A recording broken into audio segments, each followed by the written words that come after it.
Hello and welcome to Anything Goes. I hope everybody's doing all right out there tonight. We've got a good show tonight, something different for Anything Goes.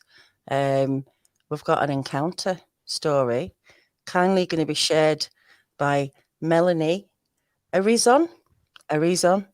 Thanks for joining us, Mel. Thank you for having me, Miss Daniela. You are very welcome. Of course, I've got the beautiful, wonderful Jason with me by my side, taking us through the hour. So yeah, hope everyone's good in chat. Hello to everyone. I've been talking to a few of you before we started the show. Apologies for my lockdown square hair thing going on. In 2 weeks' time, it'll be managed. I don't know. It kind of gives you a flock of seagulls, sort of mid '80s look. I don't know. I like it. Flying, coming in off my motorbike with that helmet. But yeah, so and also just want to say, get well soon to Ruger Ridge. He's Yes. had an operation, is in the chat, which is good. So he must be feeling Yeah. well. And yeah, hope you get better soon. And yeah, so Melanie got in touch with me. She's had very unusual encounter. She hasn't shared it with anybody, certainly not public like this. But I know everyone's going to be supportive and taking what Mel's saying. Very unusual encounter. Maybe someone can connect with this. Maybe someone's had something similar. Hopefully, we might be able to get some answers or something. So, Mel, when you're ready, take us through what happened. Well, it was the summer of 1985 in the area of um, Southeast Texas and Southwest Louisiana. My mother's people are from there. My mother's people came from the Basque region of northern Spain and southern Mm-hmm. France. And they moved into the area in, I want to say, the late 1400s, early 1500s. And they were farmers, cattle ranchers in the area. And so they've been in the area for a really long time.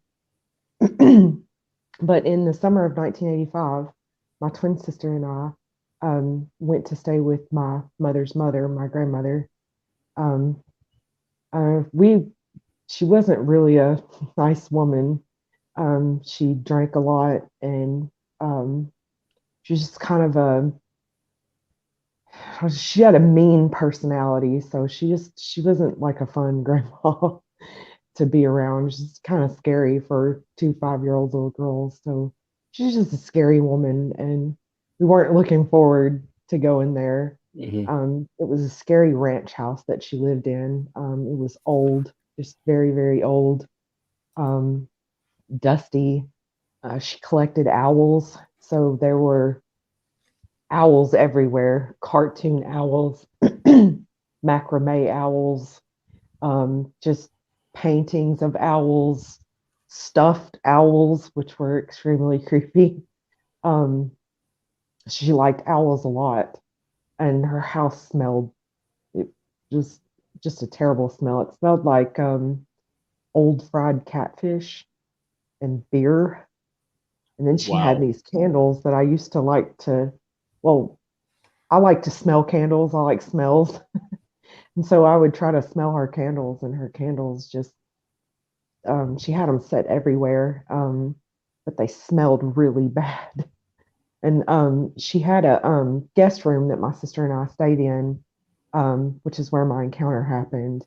But in this guest room, she had these really super old, just massive, the whole room was stuffed full of these massive old trunks that had Mardi Gras masks and jewelry, just all kinds of different types of jewelry, um, and just really scary Mardi Gras masks and stuff like that in them. Hmm. Um, so my sister and I were there for a couple of weeks, my twin sister and I, and we stayed in that room. Was the room that we stayed in, and like every night that I would go to bed, I would get woke up sometime in the middle of the night with this really tall, dark hooded figure that was sitting on the end of the bed.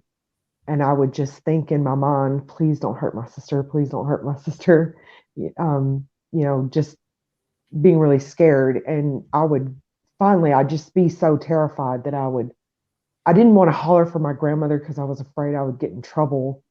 But then I got so scared that I hollered out for her, and she would come in there and she would just scold me, and you quit being a brat and quit.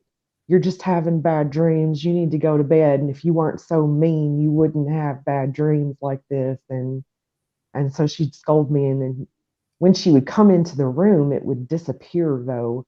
And then she'd, get after me, and she'd wake Melissa up, and Melisa'd start crying because I was getting fussed at. And so then she would leave the room, and when everything settled down, it would come back, and I would just be too scared to call for her again. And I would just be like, please don't hurt my sister, don't hurt us, And then eventually I would just fall asleep. So it went on like that for a couple of weeks. And then the night before we left, we ended up leaving the next night after I saw what was under the hood. I was asleep, and then I woke up. It came back. It was sitting on the end of the bed. And I was in my head, I was like, please don't hurt me and my sister. Please, especially don't hurt my sister. And it took its hand and it just kind of pushed the hood back. And I was crying. I was shaking really bad because it had a human hand, but it had the head of an owl. It looked like the cross between a Baxton fish owl and a great horned owl. It was just like the mix between the two of them, kind of a blonde like owl with dark streaks and stuff. Its eyes were amber and really big, and the pupils were really big. And it had just one little spot inside the pupil that was like a white light. And it had the reflective veins, like an owl's eyes have reflective veins. Mm-hmm. And you could see as it was breathing, you could see like the little nostril holes would move.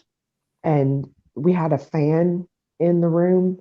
So when the fan air would blow, you could see the feathers would just kind of move. And as it moved and as it had different facial expressions, the feathers would react to the muscles underneath.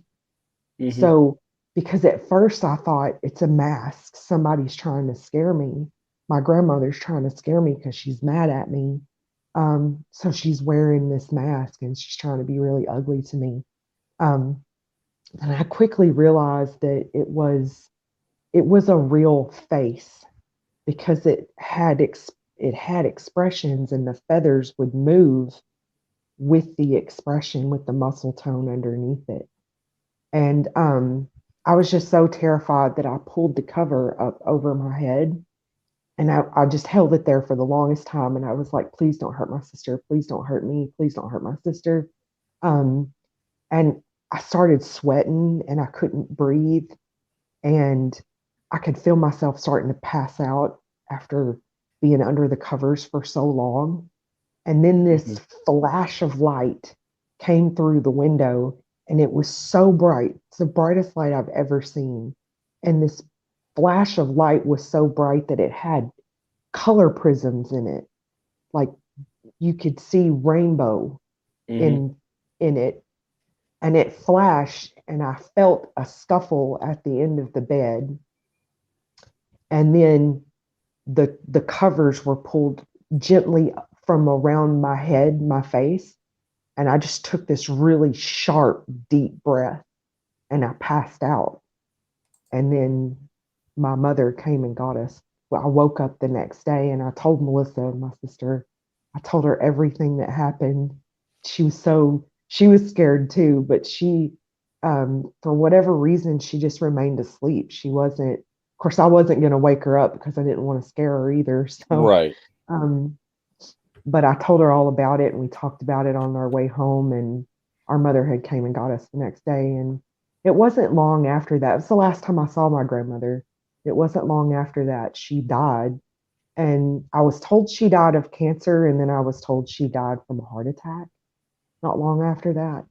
And then we were taken away from our mother too, shortly after my grandmother had passed away. We were taken from our mother, and we got to go live with our dad, my hero.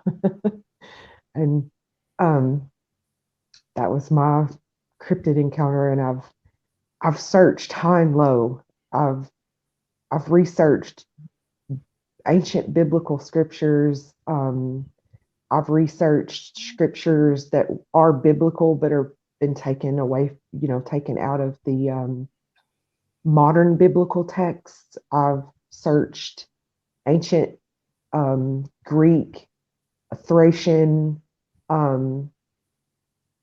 Norse, all types of different texts and scriptures and stuff like that to get answers for what I had seen, because I've never heard a cryptid story like this before.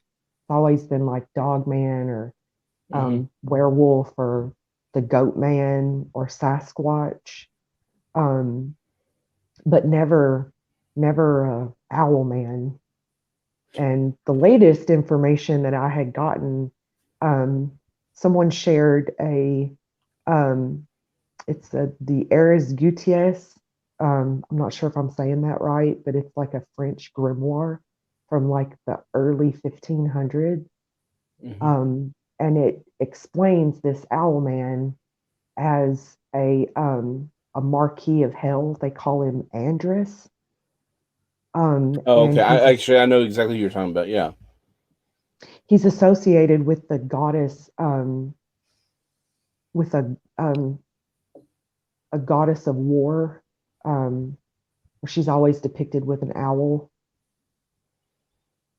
as well. Lots of names. There are lots of names. Most people would probably know her by Lilith, or actually Ishtar also falls into, though Ishtar's not usually considered a goddess of war, but she is. So 2 questions before we really dive into it, because just for clarification, did the creature ever speak to you at all, or did it always remain silent? Always silent. You just watched. And the hand, when you said it had a human hand, but the head was of an owl, did the human hand appear masculine, feminine, or do you recall sensing one thing or the other? Looks like a big man's hand. Okay. Like the hand that belongs on a man that's well above 6 feet tall. Right, someone large. And the light, you said, so you had the covers over your head, so the light actually came in through the covers. Okay. It was powerful. It was the brightest light I've ever seen. That's very common, actually, for people who've had either near-death experiences and see heaven or encounter angelic warfare. They'll talk about lights, unimaginably bright lights in colors they've never seen before, rainbows, things like that. So yeah, I mean, your story is actually remarkable. I mean, every story is going to be a little different, but it's remarkably similar to a lot of stories I've heard of people who've had, honestly, particularly generational demons and curses. Their ancestors have been into some really dark stuff, and these creatures can gain access to an entire bloodline. They get passed down from generation to generation unless it's stopped. Yours is by far one of the more dramatic ones I've heard. Absolutely. Most of them tend to be more shadow figures, although, and this is not a promotion. It's just, I actually put this one in my book. I have the story of a lechuza attacking a young woman, older than you were at that time. Obviously, she was like 15. But again, her aunt and her grandmother and her mother had all been curanderas, and this lechuza came after her outside. It it actually had a physical effect on the world. For those who don't know, lechuzas are owls, giant owls, but with a human face. So almost the reverse of what you saw, right? Where it was but again, those tend to be female, which again really ties back to the harpies. But again, this connection of owls.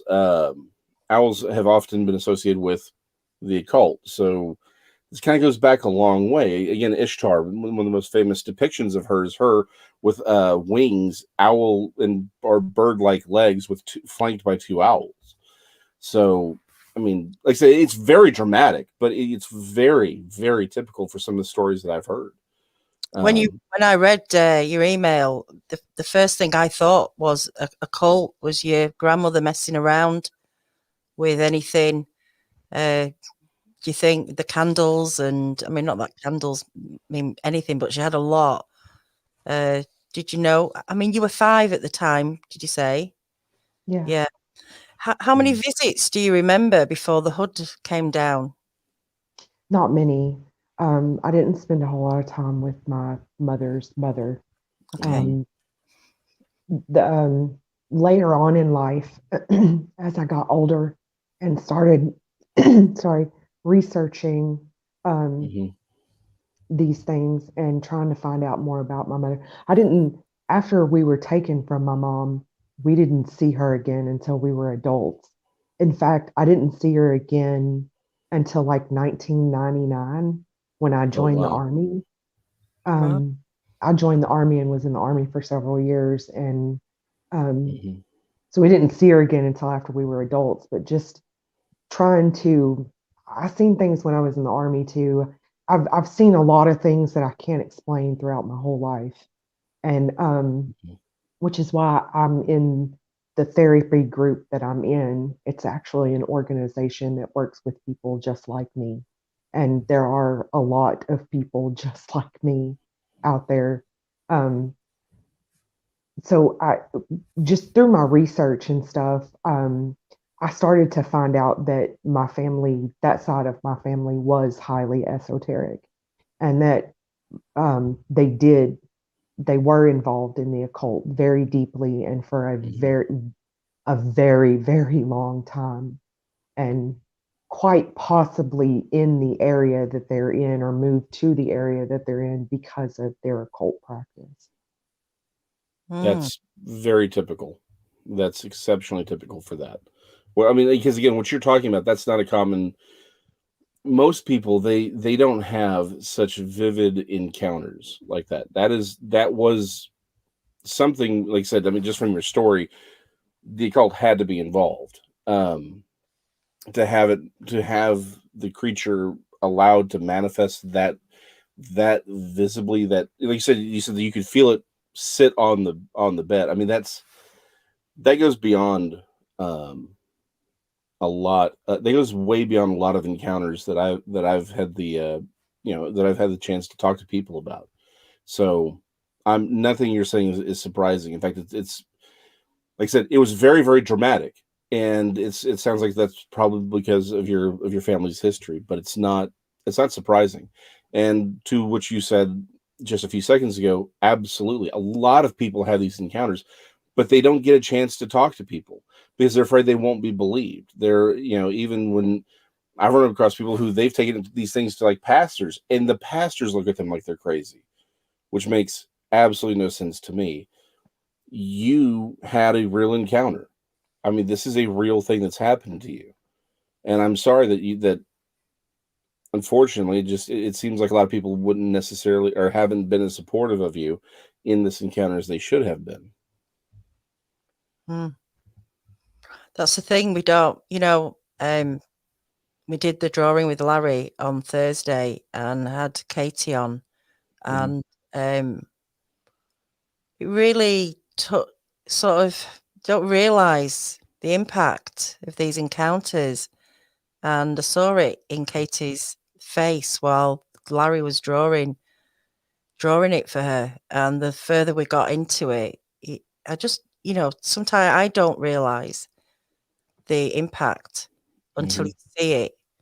And I don't think a lot of people understand how it affects you and how you're supposed to deal with it, and just how deeply it does, affect you. So, did you have anything after that? Do you feel like anything followed you with this, or was it just at that house?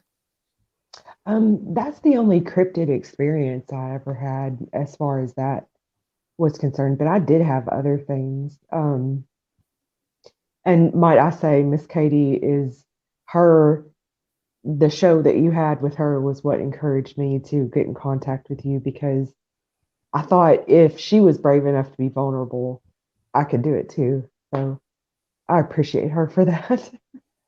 Yeah, Absolutely. it's a brave thing to do. It is, Mhm. and everybody here understands that. Everybody in the chat, I know, understands that. So, you know, we're all here for you. Even after the show, we're all here for you. Yeah, it is a lot to talk about, you know. And I was just thinking, you know, was it? You know, I was hoping it wasn't something that was following you about after the I think experience.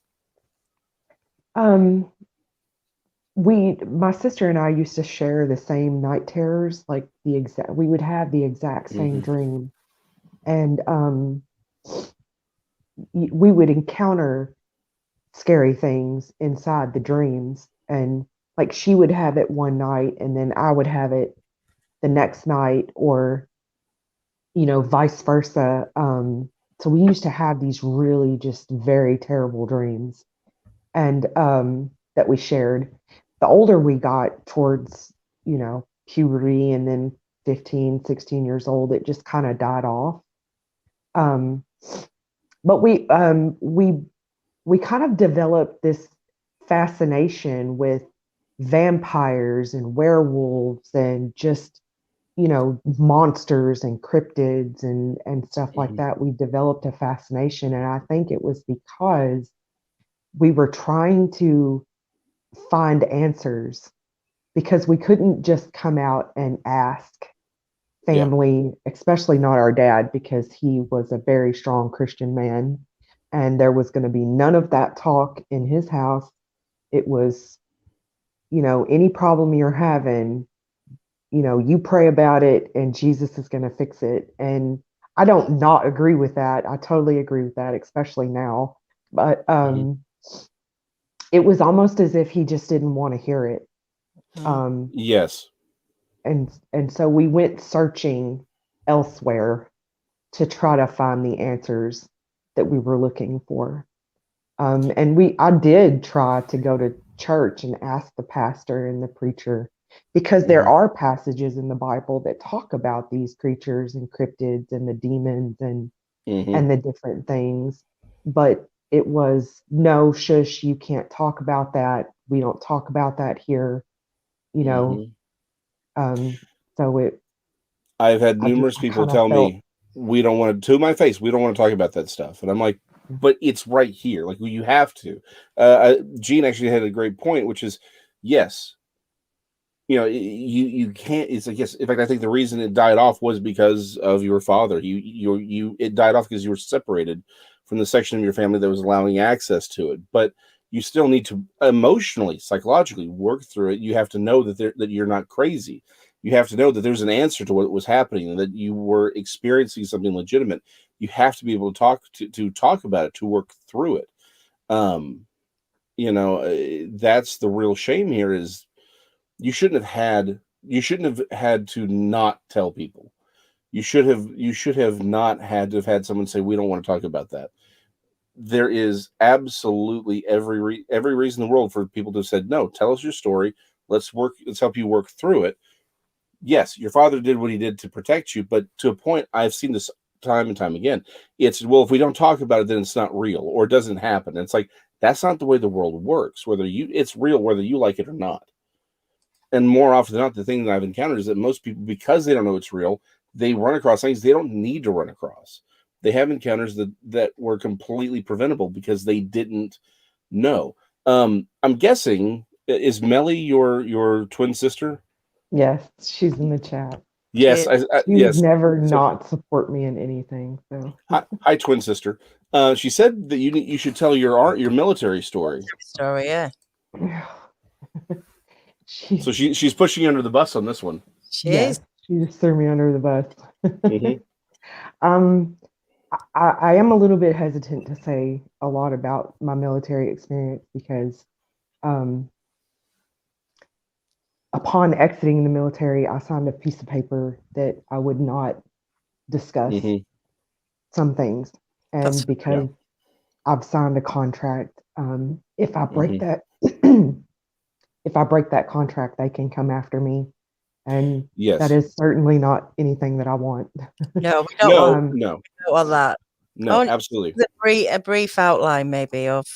Yeah. Don't tell us the service you were. I know you said earlier, but like, don't tell us where or when you were.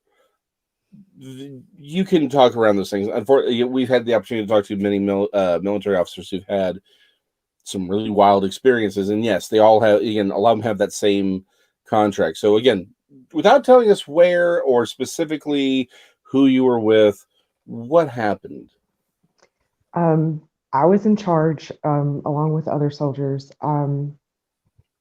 I had a special type of job in the military, um, and we were guarding um, laboratories, if I can say that. That's We were fine. guarding Yeah. labs and laboratories that had sensitive materials and other things in them. Um, but we were also guarding, I hesitate to say people because they looked like people, but they weren't exactly like me and you kind of people.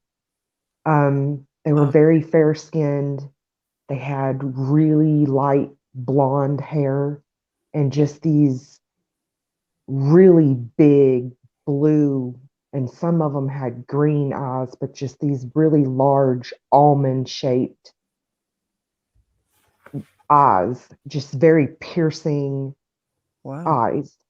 And And this we was in were, the to be very vague, in the U.S., or were you afield in another country? I was on a military base. Fair enough. We'll stop right there. Okay. So you were Oh, guarding the people with very light skin, very thin. Was it thin blonde hair or just blonde hair? Um, I don't remember really the consistency of it, but it was very, No just problem. very, it looked thin because it was just so blonde. I've I never gotcha. seen blonde hair like that outside of a box I dye or gotcha. hair salon. mm, Um, and they were tall, very tall. Like over 6 feet, over 7 feet. Yes, the wow. females were over 6 feet. And not that women can't be over 6 feet. I've seen that. But it It's is just not unusual. common. And then just the other stuff mixed in with it. It was just, it's very strange. Did they seem to be detained, or were they living there like they weren't prisoners, but you were there protecting them, sort of a thing? We were there protecting them and their work. They were there of their own free will. Wow. Okay. It's very hard to ask questions, isn't it? Without. Okay. Actually, I do have a question. I have some, yeah, go on. Well, first of all, is that all the details that you feel safe giving? Because I think that is, I would imagine that seems to be all the details that you would want to give. They had a strange accent. They spoke English, but it was very, I love accents, especially the English accent. And the Australian accent. Like I Hmm. absolutely love language. I love to hear different languages. I love accents, but their Hmm. accent seems something like I've never heard before. And I speak Spanish. Of course, I come Hmm. from South Texas, so I Yeah. speak Yeah. Spanish, and my twin sister is extremely fluent in Spanish, and um, I love. I've heard language. Um, my ex-husband was Korean, so I really love the Asian languages and their Hmm. accent. But this accent was something I've never.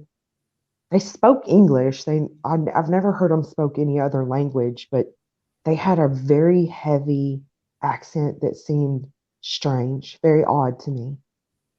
So what were they wearing? Just normal clothes or anything? Mhm. Uniform or anything? Right. Okay.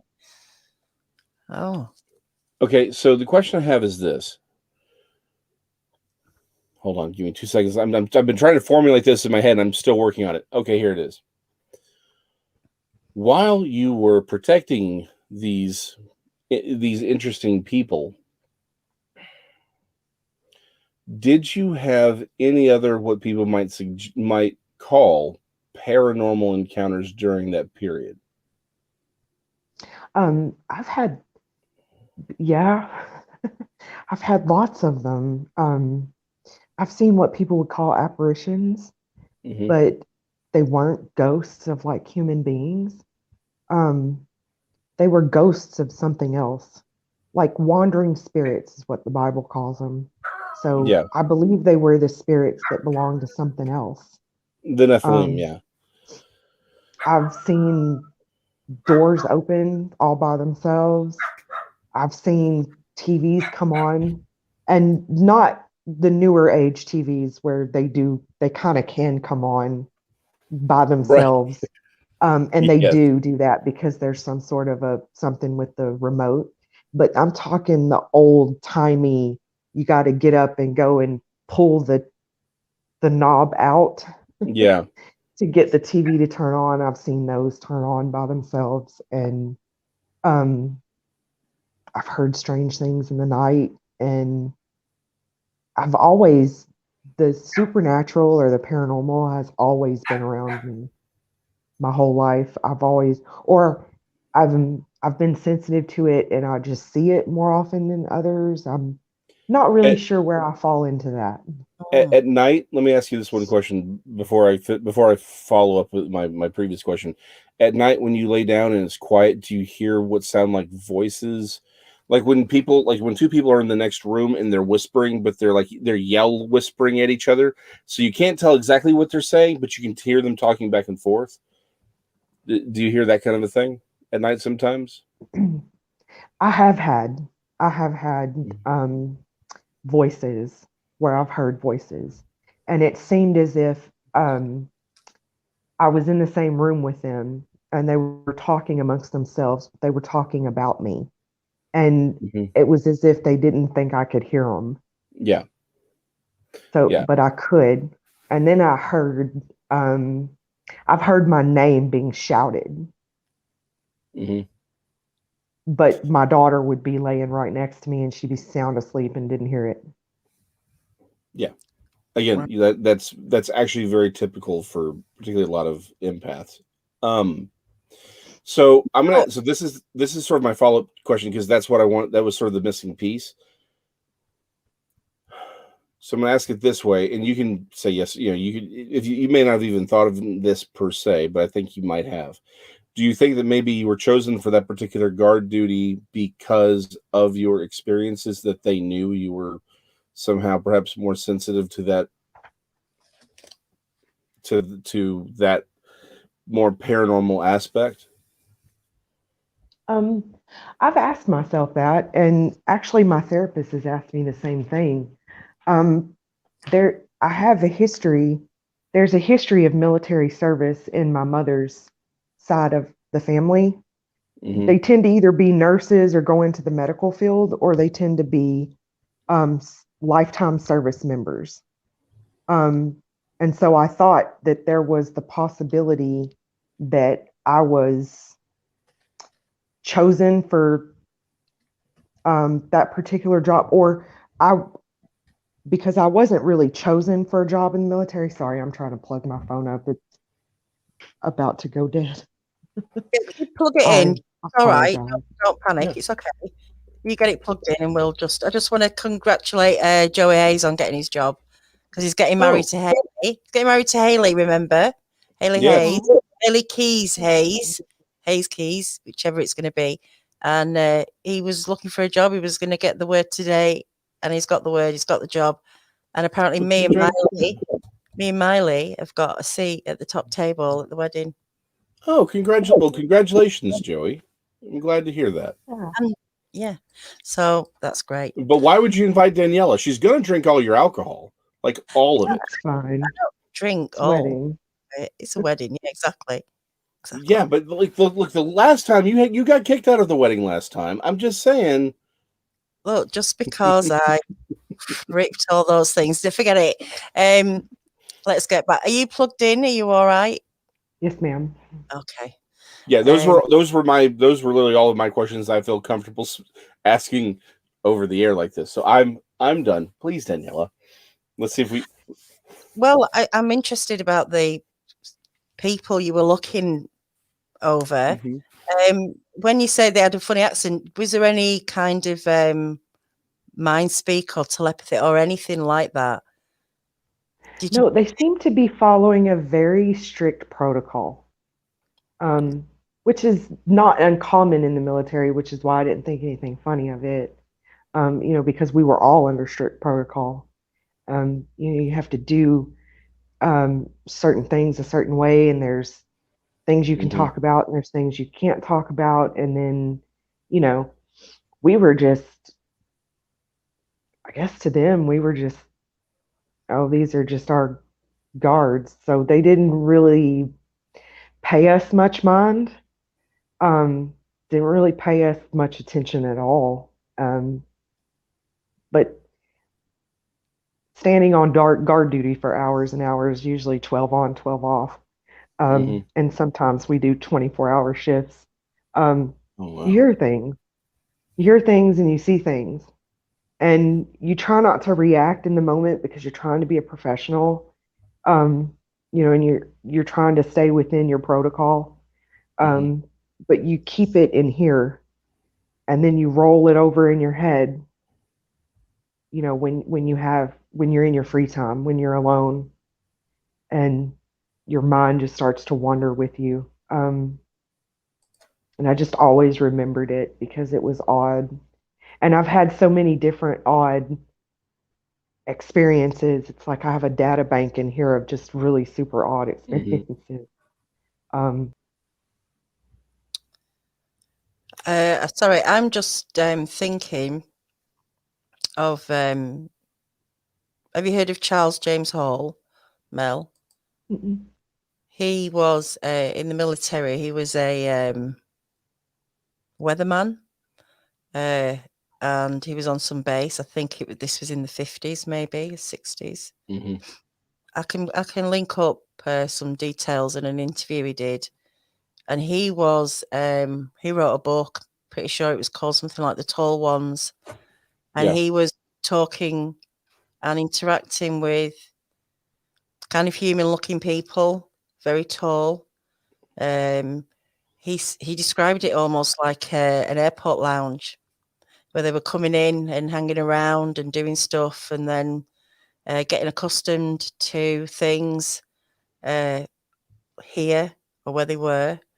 I mean, it just sounds a bit similar. I don't know. I don't want to go into too much detail, but I'll send you the links to that interview. It just Please reminds, do. I would be very interested in seeing that. it makes me think of that. And he sounds very credible. He went into a lot of detail. Don't know if you've heard of him, Jason. Oh, I have. No, actually, I know exactly who you're talking about.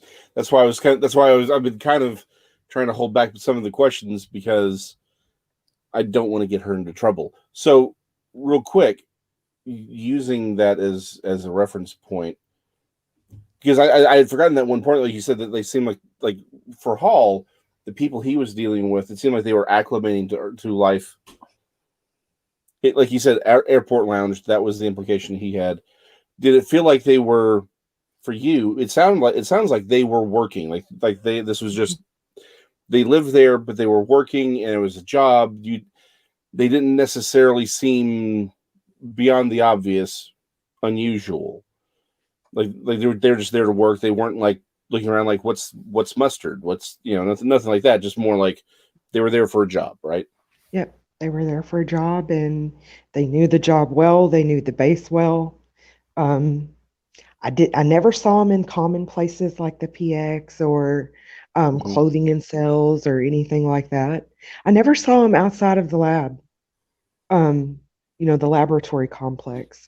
So I thought that was strange, you know, Or because the not so base is a strange in big place. retrospect. Yeah. It's a weird one. Look, anyone in the chat who is connected to any of this, had any similar experiences with the owl thing, put some questions up for us or some comments if you think you've got any idea of maybe what it is, or if you've experienced the same thing. Yeah, I'm actually now. I kind of want to go back to the owl thing because I'm like, oh, okay, we know what this is. Charles Hall. It's like now it's like originally I was like, okay, the owl thing was interesting. Then you're like, okay, tall, blonde, large almond shaped eyes. Like now that's like, oh, okay, Charles Hall. Let's go back to the owl thing. Yeah, you do it, Jason, because I'm just going to find a link. I wanted to see if I can just find a link. If that's all right. Yeah, please. So interestingly, there are owlman stories that go around, but the thing is, it doesn't sound like yours. Like yours is the owl man stories that I've heard seem to be more cryptozoological, where it's like just a giant owl, right? Like it's a man-sized owl, which kind of connects to the Lechusa thing. I know another guy who's this happened back in the, I think, late 50s, early 60s. His father or grandfather out in West Texas, so on the other side, they captured a human-sized owl and put it in their barn. When they came back, because they weren't certain what the heck was going on, and when they came back, it was a woman. The owl was gone, and there was just so that's when they were like, you know what, lady, you go do whatever you want to do. That's when they realized we want nothing more to do with this. So, but again, that seems to be more like that because yours sounds very, very different. So it doesn't sound like it really correlates to any of those. Yours sounds more like your traditional demonic encounters, where it's not just a disembodied wandering spirit. This seems to be something much, much higher up the food chain with that one. It was very real. I remember telling my older sister, and I have an older half sister. I remember telling her about it, and she was like, "Oh, that was just your grandmother, and she had on one of those ugly, elaborate masks, and she was just trying to scare you." And I thought for a while, okay, maybe it was, but the dreams of, I would have dreams of that encounter, just kind of reliving it, and it was very real. The movement in the face is what sold it for me. Right. Because it was an owl's head, but it was the size of a human head. It was proportionate to that of a very tall man head, but it was an owl's head. Face. Yeah. And it had the reflective veins in the eyes. It had the they're not exactly, they're feathers, but they're not exactly like a full feather, but more of like a poof, if you will, for lack of a better term, more of a poof. And it had the different variation colors along the face outline, and you could see the little nostril portals, I guess, on it. You could see them vibrating as if it was breathing. And you could see the feathers moving with the different face muscle movement. You could see it. Yeah. These weren't static things over a static object. This sorry, I can't breathe spit apparently. This was an organic creature with muscles and sinews, and it was moving the way it should if it was an actual creature. So that's, like I said, your story is in many ways much more dramatic, but still very typical. I mean, this was, like I said, this isn't a wandering spirit. This was much higher up the food chain. I believe so. Which is why the dramatic. Again, since we can't know for certain, but I mean, honestly, what it sounds like is an angel protected you, and it sounds like that's why it did what it did. That's why you could see through the blanket. That's that's what that light was something coming in to actually, because you said you felt like a scuffle on the edge of the Yeah, bed. It wasn't. you could feel there was something else there, and there was movement, jerky, sporadic movement, like Mhm. something. Oh, something's happening. Yeah, I Sorry, mean I that. talked with my hands. No, like I don't over. I'm over here voguing half the time. No, again, that sounds very, very common. It's or maybe common's not the right word. I've heard this story from other people in many different forms. Your story is exceptionally familiar. So my point would only be, it is, I believe you. It was real. It was something that absolutely happened to you, and it sounds like you are, in many cases, like a lot of people, you are more sensitive to the uh, ethereal world than most people are. Most people, they're able to come somehow have blinders on to the things that go on around them. It just sounds like you're one of those people for whom those blinders aren't as opaque as maybe some of us would like that to be, sometimes. And it sounds like maybe there was definitely something going with on your mother's side that gave this particular being access to at least that house, and definitely to you. But sounds like God kind of had your back on that one, because that's why you had that light incident. But it does sound like you definitely walk. Your blinders aren't as opaque as a lot of people's are. And maybe that helped put you where you were, um, in the military. We'll keep it very vague at that point. With Um, your job. I've had a very colorful life, very traumatic, lots of Hmm. traumatic events and stuff, and I do think Jesus found me in my darkest hour, a very dark place where I questioned whether or not God was real, Hmm. and I questioned my own sanity, and I questioned who I was, and questioned reality, and I just feel very grateful and very fortunate that He found me um, in such a dark place. And I thank my family members, my dad, and some of the other people on my dad's side that prayed for me and prayed for my sister so very hard and for so very long. Um, and I truly do feel like God has protected me from a lot of situations that could have went very south very quickly for Hmm. me. Um, and I would especially like to thank the team of therapists that I work with now, who also work with other people like me. They work with adults and children that are victims of human trafficking, Hmm. satanic ritual abuse, um, uh, mind control, um, and many, many different other things. And they're just a very special group of people who love other people, and they just want people to get better, and they want people to be Hmm. believed and to get the help they deserve, and the help that I think God wants them to have. Hmm. um because it's God's will that everyone should be saved and should um have a chance, and so they really take that seriously. So I am very humbly grateful, and especially grateful for channels like Bigfoot Odyssey and Hidden Existence, Miss Daniela, and Cam, from Dixie Cryptid, who reads these encounters and stuff, because it means a lot to these people. It's important, and I sometimes don't think you guys realize how important y'all are, to people like me and others.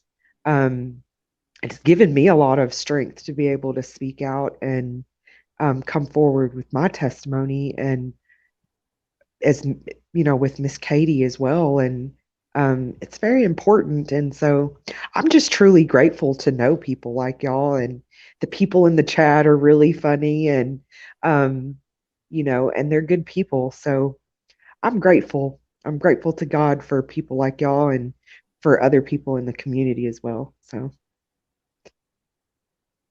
Yeah, we have a great community and great channels that are doing this. Same with Tex and Jason. And I never at first really got what we were doing or what I was doing for anybody.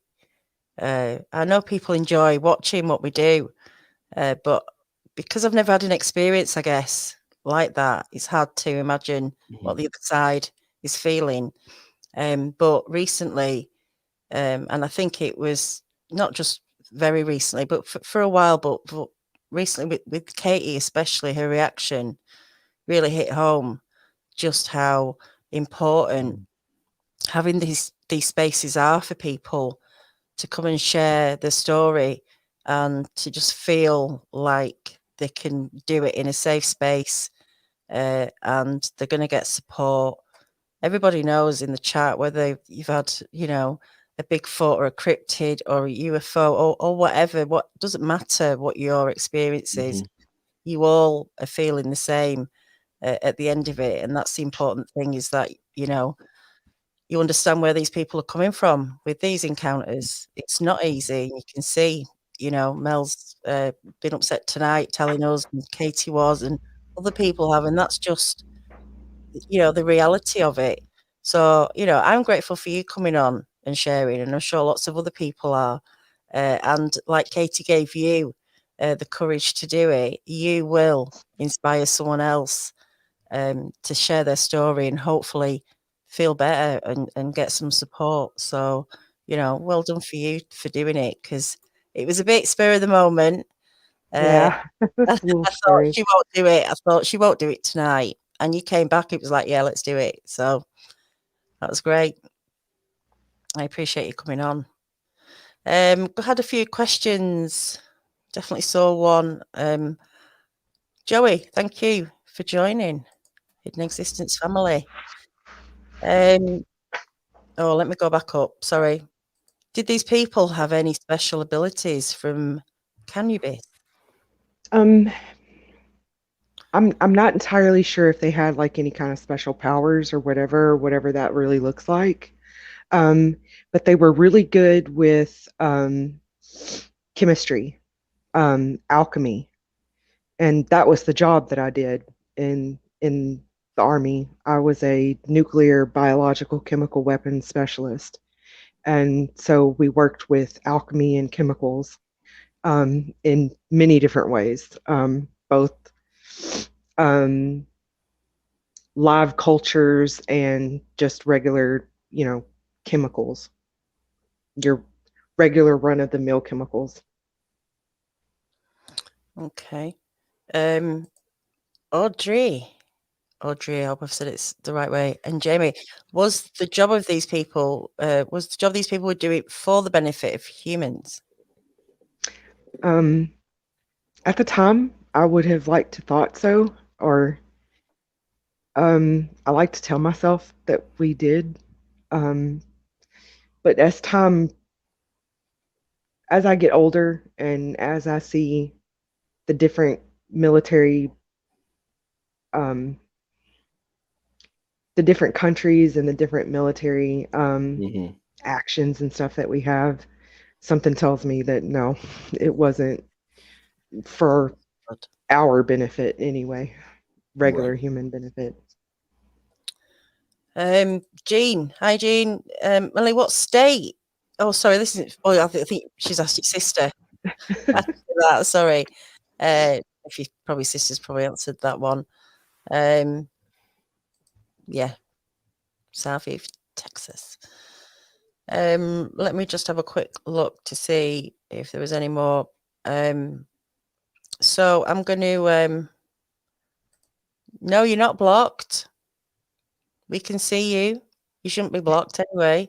If you are, email me and I'll sort it out. We're having the same problem on our channel. There are people who we haven't blocked, and they're saying that they're posting, but they can't see their comments. So I don't know what's going on. All right. It sounds like maybe YouTube is doing something. So yeah, possibly. Yeah, we are honoured to hear your experience. Mhm. Thank you for sharing it. Right, I'm going to get the link for the Charles Hall for people to watch. One more question. How did you exit the army? She knows Your how twin I sister exit the back to kick army. you Really? under the. What here? What here? She wants to kick me right back under that bus, doesn't she? I I was let go out of the army. I was asked to choose. I had a choice, and I chose to leave and not continue my service. Interesting. Okay. Well, we won't. She's not getting any more out of me. You tell her to hush, Miss Daniela. That's it. Hi, Ramil. Ramil always appreciates your comments in the chat and the research you do. Thank you. You do comment a lot in the chat as well. Right, let me put the links up here for people. And I will give it to you. I'll send it to you, Mel, as well. There's 3 Thank videos. you so much. I would be very interested in hearing that. I just love doing, and I love to hear other people's testimonies, and I love to hear other people's experiences and stuff because it helps me not feel so alone in the world. Yeah, definitely. So I'm going to put this link up. Right, so guys, this is part 1. Obviously, when you watch this, there'll be a link for part 2 and part 3. Yes, that's that. And just while I'm throwing a link out, everyone go and check out the No Such Thing podcast. I'm going to put a link in the chat. Have a look at some of his. It's Cornell. Have a look at some of his podcasts if you like him. Sub to his channel. He's trying to get to 1,000 because he wants to go live from the field out in I think Oklahoma. I think he's Oklahoma way. I could be wrong, but I know he's been there. But go and check him out. I think you'll enjoy his stuff. Kind of covers Bigfoot like I do, Bigfoot Odyssey, and talks to some interesting people. So Mel, how are you? How long did you take before you got any help? Before you started seeing any therapists? Um, it took 7 years to get in with this particular ministry because they work with the FBI and they work with local police officers in different states and stuff like that to help people like me. So it took a long time, but I had a friend that's in my fellowship, my church fellowship, that is actually training with them to become a therapist and to help minister and to help do rescues and stuff like that with them. And so he kind of got me in the back door there. And so I've been working with them for a few years. Wow, because that's intense stuff, isn't it? All that Mhm. stuff is really intense. And me and Jason want to kind of cover some stuff like that, don't we, at some point? Yes.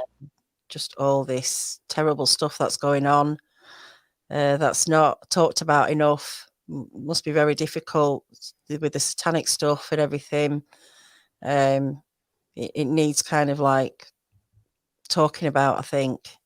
But look, again, I really appreciate you coming on and sharing your story and the military stuff. That's very interesting. I'd love to know what you think of Charles Hall when you listen to his interview and Oh, what he's. I'm definitely going to listen and Yeah, I'll there tell you.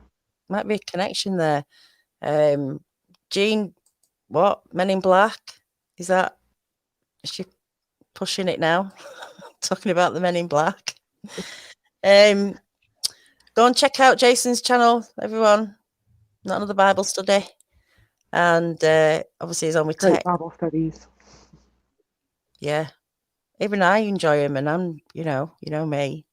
I think it's just your voice, Jason. Just like listening to your voice. Maybe that I've missed my calling. What I need to do are like those, what do they call them, the ASMRs, and just be like, just read the Bible from beginning to end. Yeah. Honestly, Like Alexander Skorkovi. I think it'd be good. So thanks everyone in the chat. Thanks for the comments and the support for Melanie, who's been brave coming on tonight and sharing that. And thanks to all my subs, everybody who interacts positively with this channel, and it's pretty much all of you, and I love it. I think it's great. Right, everyone, have a good week. I will see you midweek on the Researchers Report on Bigfoot Odyssey, and then Thursday, my show with Tex. Yes, looking forward to that one. Yeah, me too. I haven't quite got a title for it yet. It's been it's this week. Y'all better choose. Well, I don't know how many hours. I'm seeing with Daniela and Tex's murder show. It's not just about murder though. It's about other stuff. It's the hardest thing. People don't realize how difficult it is just to come up with a name. Danielle and Texas True Crime Channel, and maybe it should be like subtitled. We talk about lots of crazy stuff for your enjoyment because you're sick puppies like us. Like, make it really stupidly long. Just make it for me, Jason. Just make it for me and send it, and we'll go with that. All right, everyone. Until the next time. Take care. Bye-bye. Good night.